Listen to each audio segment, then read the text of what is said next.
అస్సలాముఅలైకుం అందరికీ నమస్కారం.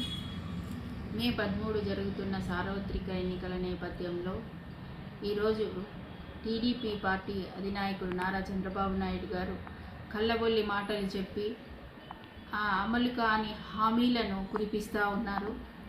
అందులో బీజేపీ, జనసేన అందరితో పొత్తు పెట్టుకొని ముస్లింలను అనగదొక్కాలని చూస్తున్నారు. ఆయనకు ఏమాత్రం ముస్లింల పైన ప్రేమ లేదు.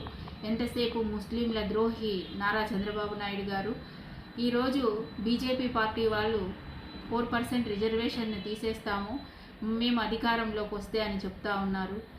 అదే ఆంధ్రప్రదేశ్లో వైఎస్ జగన్మోహన్ రెడ్డి గారు ఎవరు చెప్పినా ఏమి చేసినా 4% రిజర్వేషన్ అమలు అవుతుంది ఆంధ్రప్రదేశ్లో అని ధీమా వ్యక్తం చేస్తున్నారు. కాబట్టి మన భవిష్యత్తు, మన పిల్లల భవిష్యత్తు బాగుండాలి అంటే 4% రిజర్వేషన్ అమలు కావాలి అంటే వైఎస్ జగన్మోహన్ రెడ్డి గారు ముఖ్యమంత్రిగా ఉండాలి. కాబట్టి ప్రతి ఒక్కరూ ఫ్యాన్ గుర్తుకు ఓటు వేసి మన పిల్లల భవిష్యత్తును మీరే మీ ఓటుతో నిర్ణయిస్తారని చెప్పి ప్రతి ఒక్కరికి మనవి చేసుకుంటున్నాను.